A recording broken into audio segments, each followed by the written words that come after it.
Hello everyone, it's Frank and Darren again. This time we're talking about Halloween H20, the best and worst. Let's have a chat.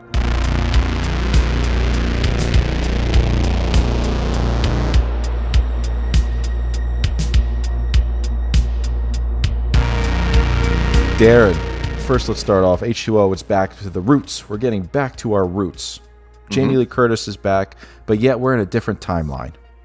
We are. What did they do? They lost 4, 5, and 6 on this, didn't they? I'm trying to get my lineage right now. So, yeah, so Halloween 1, Halloween 2 are canon. This picks up after Halloween 2, I guess. Yep, correct. So, let's get to it. Your best character. I would have to say Kerry Tate or Laurie Strode. I think that my excitement for this when it was announced was through the roof. It was the early days of the internet. About 97 when I first heard that she was going to come back and do this, and I remember waiting online to watch the trailer for it, and it took me about a week to download it because dial-up internet was bloody slow back then. And then I watched this video, which was a kind of like 4 frames per second of the trailer for H20, which was fun. It was exciting, apart from the kind of rock track that they used throughout it or something. I was chuffed to bits that they'd managed to get Jamie Lee Curtis back into the franchise. It was really exciting. Even in the early days of the internet, there were rumors around that not everything was going to plan on this film, that there were all sorts of technical problems, and maybe the mask wasn't, sitting right. But we'll touch on that in a bit. But yeah, I was stoked for this. I was stoked for the fact that Laurie Strode was coming back. And I was incredibly excited. Your favorite character? Mine is also Laurie Strode, a.k.a. Mrs. Tate. Mrs. Tate. She's the head mistress of a school. She was still acting like the Laurie Strode of old. Being scared in some parts, but being protective, of her son. Telling him to get the hell out of here. Same thing she did with Tommy and Lindsay. Get out. Sacrificing her well-being to make sure that she can stop, Michael. There's no contest. It's definitely Laurie Strode in this one. All right, now your worst one. There's a few in this film, isn't there? I think of all the Halloween films, I think possibly this one has aged the worst. Because it was right in the middle of that kind of fad for those Kevin Williamson things like I Know What You Did Last Summer and Scream and all those kind of TV shows with these good-looking teen heartthrobs, and this was no exception. And I really kind of wrestled with myself over who the worst character is, and I think it's possibly LL Cool J, playing Ronnie, the security guard. He serves no purpose for this film at all. He takes a bullet. He takes a bullet as well, which, incidentally, that scene when he does walk round the corner, the first shot is clearly Michael Myers. Then he gets shot and he turns into LL Cool J. He's just kind of annoying with all that poetry and chatting to his missus on the phone all the time, and I couldn't buy into all that at all. And like I say, he doesn't protect anybody in this film, because as soon as it all kicks off, he goes down. But yeah, he's fairly lame in this film, I think, as are a lot of the other characters. It's a very straightforward movie. There's not really any guessing or anything. The only thing that you can guess is why Michael's driving all the way out to fucking California, from Illinois. To find, his sister, which he broke into all of the files for Loomis and Marion Chambers to discover. But for me, the worst character is probably Jimmy, played by Joseph Gordon-Levitt, and his friend. Yeah. They're just too fucking annoying. She goes to ask the kids to go in and check the house for him, and they're just like, yeah, man, I swiped some booze from her, and he's got that stick, and he says, something to the effect of, no one wants to mess with me. I got caught with high sticking this season. And then kicks the living shit out of her kitchen. Yeah. So those two guys are my worst characters. It did spawn a few careers, though, did this film, didn't it? Oh yeah, You know, because yeah. you had Joseph Gordon-Levitt, you also have Michelle Williams, who's obviously a big Hollywood star now, and Josh Hartnett as well. Yep. So and you know, Adam Arkin is Hollywood lineage anyway, from his father. So is his father the guy from? Is it Alan Arkin? Yeah, I didn't realize that. Your best line. There's not really many at all, is there? I think the bit where, because obviously Kerry's got her own demons, or Laurie's got her own demons. She is an alcoholic. She drinks more than bloody Loomis did in this film. She's and a pill quaffing popper. a lot of abuse going on. But yeah, in that restaurant when she's when he pops out, Will pops out, she's glugging that old wine and she has her demons, and she's kind of summoning up the courage to sort of tell Will what her secret past is. And I guess it's just the one line, which was in the trailer as well, is when she explained to him, to Will, that my brother killed my sister with a really big kitchen knife. And I think that's the point in the film, whereas you think, shit, yeah, this is a Halloween film now. And it really, I think once it gets to California, it really struggles to feel like a Halloween film. The stuff at the start is terrific. The pre-credit sequence is fantastic. I know you said Jimmy was annoying, but the atmosphere in that sequence and the shots of Michael as well are really fucking cool. But as it moves over as it changes location, it just starts to feel, like any other Hollywood horror film. It doesn't quite gel right, I don't think. I agree. That's also my best line, is when during the middle of Adam trying to get some ass, he just doesn't want to hear about Laurie and her brother killer. It's just like, all right, explain to me what's going on. She goes through that whole thing. My brother killed my sister, and that's the only time you actually reminisce, besides the flashback or the bad dream she's having. But other than that, yeah, that's the best line for me too, is what you just said. And worst line for you is there's a lot of them too. There is. I think the one worst line for me is when they get back into the house and lock the door, and they bump into Will, and he said, "Who is it?" And she just goes, "My brother." It's like, Jesus Christ, you wouldn't call this guy your brother after what he's done for all these years. He'd be just Michael Myers, or him, or it, or whatever. My brother, and she's that whole let me thing. Meet him. Yeah. Bring him in. Get the kettle on. It's just like, no, it just sounded naff. And what follows as well, with the fire hydrant in the cupboard, and the way that he kind of sort of lolls around and gets up after that, it's just, this Michael was pretty awful. And the camera angles that they use on him in this movie are just terrible. They're like, the camera's up his nose all the time. The different masks are just appalling. We've got, and this has become a problem now with this movie since we've got Blu-ray, because it's no secret that the mask didn't work. The original mask that you see in the trailer, which looks like a porcelain doll of some sort, it didn't work, and so they had to do quite extensive reshoots for the close-ups on the mask. But they left all the masks, the original mask, in the kind of distance shots, which I think when you first saw it in the cinema and subsequently on VHS, it was fine, because it was blurred out. You couldn't really make it out. But now, with the dawn of Blu-ray and 4K and things like that, it just sticks out a mile that there's a different mask, and it's kind of switching all the time. Close up, you get the scruffy Patrick Swayze mask, and then the distance shots are the porcelain doll masks.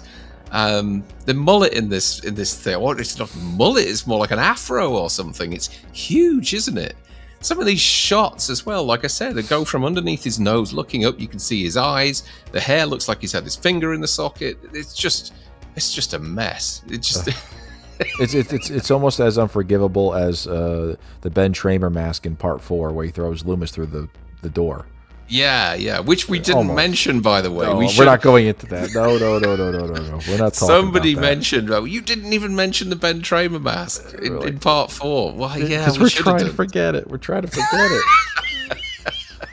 But but you know what? The worst line for me is actually not a line. It's actually what's heard, and that is the band Creed being played. Yeah. It's not that, is it? Is it No. It's. Oh, I don't want to even try to sing it. But it's. They're having their party. John is having the party with his girlfriend and the other couple, and they're dancing, and it's fucking Creed playing, and I'm like, Jesus Christ, it's Creed. I'm like, it's not a line. It's actually from what I heard. But yeah, and then they're out there. It's actually played at the end of the credits on H20. What's this life for? He's kind of. He's like a dollar store Eddie Vedder, isn't he? Yes, he really is. He's what's his name? Scott Stapp, is it? I think something. I don't know. Yeah. All right, your best kill. Best kill. It's probably Will, Laurie's boyfriend. One, because he looked too old for her. She was in her late 30s, and he looked like he was in his 50s or something. So when he got lifted up, which is kind of a little homage to Halloween 2, I guess. With Jill, when he picks him up, but why he was acting like he was being electrocuted, I've no idea. He's just shaking away there, but no, it's. I think it's one of the better kills in the film. There's not much to choose from, really, is there? I mean, like the original Halloween film, there's very few kills in this. It's actually quite a boring film if when I watched it today. But it's for a lot of people. It's their first Halloween in the theater they saw. It is, and I kind of respect the fact that there are a lot of fans of this out there. And when I first saw it, I did enjoy it. I must admit, I did enjoy it. I just don't think it's aged very well. Mm-hmm. And also I think the score doesn't help things. I think the look of it, the lighting in the film's not great. It just looks like a lot of other kind of late 90s TV or movies. It actually feels like a TV production. The score's not great, and then there was I don't know what was going on with that score either. So you have John Carpenter's theme, Halloween theme. You've also got John Ottman, who did the orchestral score for this film. And then you've got sections from Marco Beltrami, which I guess someone would have to verify this. I think there is music from Scream in this film, if I remember rightly. I heard that, and that's yes. why Marco Beltrami's credited. So they didn't really know what they would do with the film. They didn't really know what they would do with the score either. But I do, I'll say this again. I do respect the fact that a lot of people do like this Halloween movie, and it's not the worst by a long shot. No, but it's nowhere near being the best either. My best kill is Marion. Yeah, throat slit. Rings back to the original. Rings back. It does. And I left that for reasons I'll let you know in a minute about. But yeah, no, it is a good kill. You're right. That whole sequence is good. She can still move, and apparently in Kill, she can still move as well. Yeah. Okay, your worst kill. The worst kill is Michael. I just think that whole scene is just like, just breaking all the rules and in a bad way, and she's reaching out to him to hold his hand. His eyes are wide open looking at her. With eyes wide open. Reaching out to her. Why is he reaching out to her? He's almost been cut in half. And we never... And ladies and gentlemen, we don't know what's happening in Resurrection at this point, or even if this next movie is going to be made. As far as we know, this is Michael. Yeah, and that's what makes it even worse, which, I don't want to talk about too much now, but, knowing on this watch, because I haven't watched it for a few years, this film, knowing what we know now, that it's supposedly the EMT who can't speak, who's got the same eyes as Michael. Same build. Same build. The only thing that's different is the mustache. Yeah. It's just a ridiculous... I think I was slightly disappointed when I first saw it. because you want that little bit of hope at the end of a Halloween film, not hope that he's dead, a hope that he's still alive. Correct. Yes. Which we've had in all the Halloween films, you know, be it the first Halloween. Second Halloween was different because obviously they were rounding things off with that. Darren, even in 5 there was hope. Yeah, I was going to say 4. You had hope at the end of that because you never saw him actually die; he just got buried. 5, you had him being broken out of the prison. 6, he just kind of wandered. He's walking away at the end of that, and in this one, it just kind of put it all to bed. And I just thought, right, okay, so he really is gone. And then I remember reading not too long after the release that the producers had figured out a way to keep him alive, and I was like, "What? You've just hacked his Swede off. How the hell are you going to do that?" Well, his body's still alive, and it could attach, so he could pick it up and put it back on. No, but I agree with you. That is my worst kill as well, because if you want to end Michael Myers, it seems like whenever there's a monster, or whether it be Frankenstein, The Thing, John Carpenter's The Thing, including, you know, the original Thing, and Michael Myers, it seems like their weapon, or the weapon against those 3, are fire. Fire fire is a symbol of purity, because it can wipe everything and regrow everything, or cause everything to regrow from scorched earth. If they kept everything that way, he should have died. Keep him up against that, you know, that log, and him there, but let that van burn, and him and Laurie just watching him burn to death. Yeah. Same thing back in H2. That could have been that, but that was a quick kill. It was not. Michael shouldn't have been that way. He shouldn't have gone with his head just cut off. Was that your worst kill as well then? Worst kill as well. Yeah, because it was the end of a franchise. It was an end of history. It was an end of a character that didn't need. Michael needs to have a swan song. He needs to die with a little bit more pizzazz, if I do say so. All right, now, here we go. Your best moment. Oh, without question, it's the first few minutes of the film.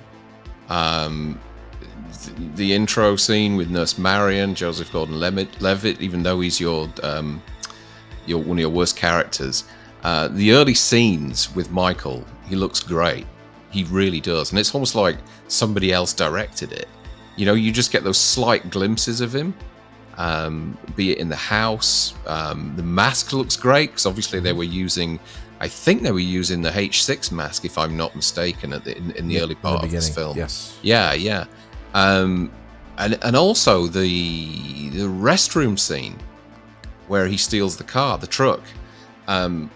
There's a bit where the lady's in the cubicle and she looks through the gap and she sees even Michael Pease.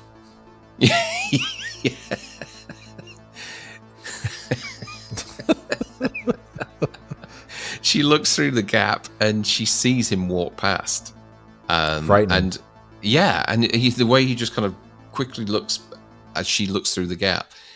And when I first saw it, I thought, wow, they've really captured the kind of mood of the original film here. But it pretty much goes to, like I say, the moment it moves to California, it just kind of goes to shit, really, doesn't it? It just doesn't feel like a Halloween film. But those opening moments, right up until that restroom scene, are pretty good as far as I'm concerned. 100% agree with you. Also, my best moments when I saw that in the theater, and he comes out. You know, it was that stalking cat and mouse, door swinging open. You think it's from the wind, and Marion's just like, "Oh fuck no!" And then she's just going back the other way, and we got that. Like I said, that cat and mouse atmosphere, the mood, the wind blowing, you know, the coldness of being outside, not knowing where he is, seeing him in the background. He's not in the background anymore. He's killed 2 kids over on the other side of the house. She's moving in back into the other house. He's there in the other house. The cops go into the other side. And then the credits roll when they're going through everybody talking about Michael. They never found his body. The man would be younger than I am. And then you hear that I forgot the gentleman's name who voices a pretty good Loomis going through his monologue over and over Why again. did they do that? Why did they? Because they obviously got permission to use Donald Pleasance's likeness. Yeah. Because he's on the pictures on the wall. But they could have used the monologue from the original Halloween film. Maybe it would have because, worked just as well. I don't know if they probably wanted to draw it out longer with Maybe the tempo of the credits opening. Of the credits, and them going through, because they said he was still obsessed with Michael and still looking for him, and you could see that on his wall. Yeah, that wall's a bit kind of misleading, really, because it's covered in graffiti. It kills. Yeah. Wouldn't it be great if he'd graffiti? Would he drawn a little cock and balls on there? Yeah, like Lori, because they showed a picture of her getting into the ambulance from the newspaper clipping. Yeah, and there's a ball and nut and a penis going in her mouth, drawn by Loomis, like all us kids did. Jesus. But yeah, but it's but like you said, up to when she has, it's the dream sequence. That's where I lost it. And she's waking up and she has the son, and I know it was a different type of movie at that point. It's not it doesn't take place in Haddonfield. It takes place in a vineyard or a monastery.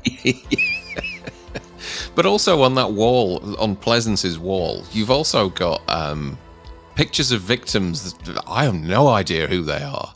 Oh yeah, I mean, you're right. It's just these random people, dead like, people just laying crooked. Yeah, that aren't canon at all. You could have had, a picture of, I don't know, Nurse Alice or whoever. Do you know what I mean? Somebody from H1 or H2 on that wall. Maybe a picture of Linda in the cupboard, or Bud with his towel on. Yeah. Man dies. The towel cannot be removed. Too well knotted. Yeah, it could have been. Yeah, just all that kind of stuff. Jimmy, Linda, Bob, Bud's ass, anything up there. Do you know what I mean? But no, they opted to put people up there we've never seen or heard of before. Are they new victims? Has he been doing something in between Halloween 2 and this? We not that we know of.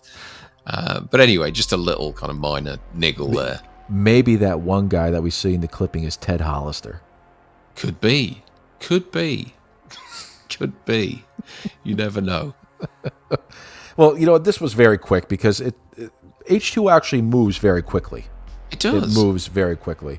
And I can understand, because they call it the Dawson Creek of the franchise, because that's when we were getting to, I guess, post-MTV, the TRL, Carson Daly, call in your movie videos, your music videos that you want to see on TV. It still was the infancy, I guess, of the internet. There was no main course. It was all appetizer in this movie. Yeah. And that's unfortunate. But if everybody likes H2O, we're not knocking you. There's some good qualities about H2O, which Darren and I have just said. But other than that, it's a good slasher movie. It's not a good Halloween movie. Yeah, I'd agree with that. And also, one last thing I wanted to mention was, who's the guy who played Michael in this? Was it Chris Durand? Was it Chris Durand? Correct. Chris Durand. The bit when she's knocked him over and he does that kind of sit up. It's just, all those kind of cat-like reflexes that Nick Castle has. Yeah. In this, he just looks like somebody who's just woken up drunk. It's terrible. Maybe it was the EMT the whole time. Yeah. Oh, maybe that's why. That's what. Yeah. That's it. That's exactly it. But folks, again, we've been overwhelmed by the response to these videos. We're really flying at the moment and really excited about it. And we'll probably, we're going to finish this the Halloween franchise hopefully within the next week or so, leading up to the release of Halloween Kills. Please like and subscribe to the channel, and we'll be sure to deliver more content over the coming weeks. we've got some ideas as to where we want to go next and what other movies we want to cover. So yeah, hit that subscribe button, and there'll be plenty more coming from us. We can guarantee it. And also, guys, after we're done with the Halloween series and the franchise talking about it, and once Halloween Kills gets through, we talk about that and it blows over and it calms down. Send some suggestions out there. What do you want us to talk about? We're very open to that. We got some good ideas from other people we're going to throw in the mix there. But yeah, it's very overwhelming, the kind words everyone's sending to us, and it doesn't go unnoticed. And it's very nice of you guys. But as always, stick to the roads. And the best of luck.